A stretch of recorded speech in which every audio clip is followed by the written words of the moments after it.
The day I knew it was over, I was sitting in my favorite chair, the one by the window, watching the rain tap softly on the glass. It was the kind of rain that makes you feel like the world is quieting down, a moment of peace before the storm breaks. I thought about how I used to wait for Tobias to come home from school. How I used to stand at that window, watching for his footsteps. He was always so full of life, so full of stories. I remember the way his little backpack bounced as he ran up the steps, hungry, talking a mile a minute, asking me for snacks, telling me about his day. I loved hearing him talk, and I thought, as I watched the rain, that maybe today wouldn't be different. Maybe today he'd walk through that door like he always did, and we'd laugh, and I'd offer him tea. And we'd talk about his wedding. I never imagined he'd say what he said next. He didn't knock when he walked in, just strolled right in. All confidence, all cologne, like he had somewhere else to be. He didn't glance at the cookies I'd set out. Didn't acknowledge the tea I'd brewed from loose leaves, the kind he begged for when he was a little boy. No, he just sat down on the edge of my couch like he was doing me some great favor by being there. The air felt thick. I could feel my pulse in my neck, and my heart tightened in my chest as he opened his mouth. Mom, I think it's better if you don't come to the wedding. The words hit me like a slap. I felt the weight of them on my chest, like the air was suddenly too heavy to breathe. He said it so casually, like he was talking about the weather, about something trivial, but I knew it wasn't trivial. He looked at me, avoiding my eyes, fidgeting with his sleeve. It's a very curated event, he said, like that made it better. Very modern, clean, minimalist. Kendra and I agree. We want the guest list to reflect that. And there it was. My heart cracked, just a little, right then. He was telling me, his own mother, that I wasn't worthy of being seen at his wedding. That I wasn't what he wanted in his life anymore. You don't want your mother in your wedding photos? I managed to ask, my voice trembling with disbelief.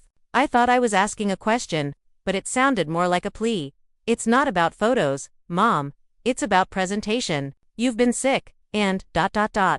He paused, and his gaze shifted toward the window, like he was trying to find an escape from what he was saying. The scarf, the coughing. It might make some of the guests uncomfortable.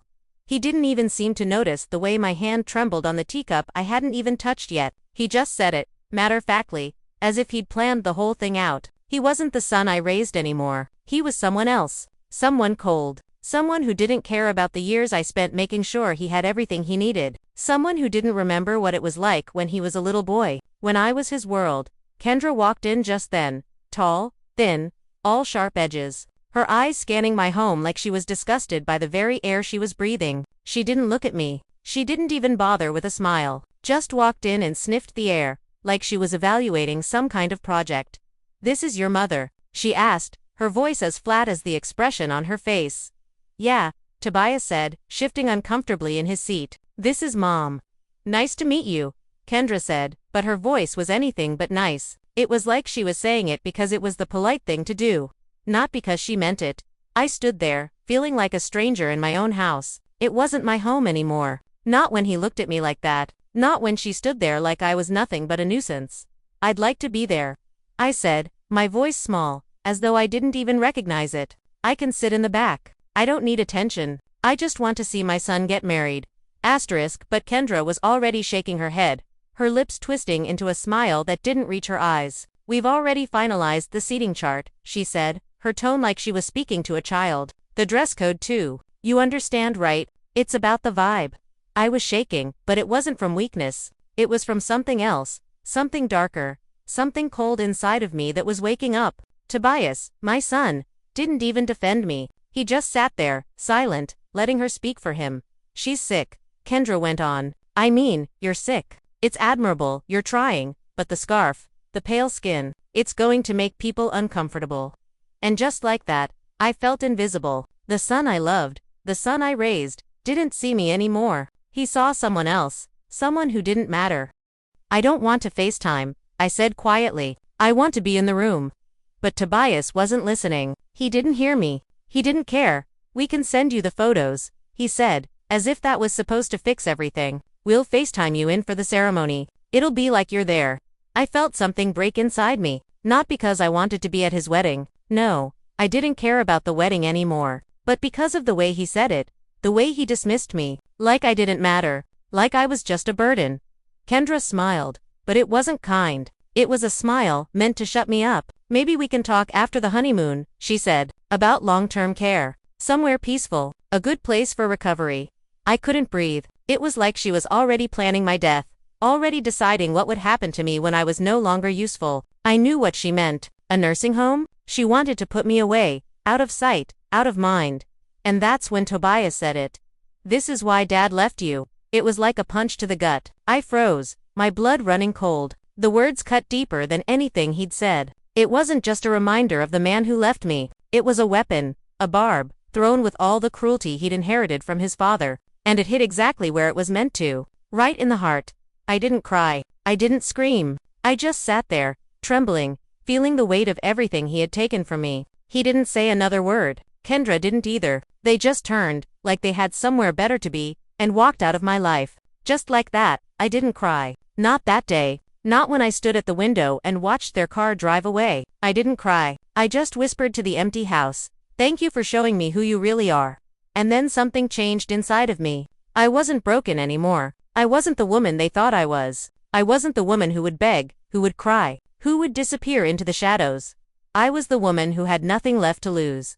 That night, I sat at my kitchen table, the house dark around me, my hand trembling on the legal pad in front of me. I opened the drawer and pulled out the folder I'd been hiding for years, the one Tobias didn't know about, the one with all my savings, my investments, my life's work, hidden away in secret. No one had ever known, not even Tobias. But I had built something no one could take away.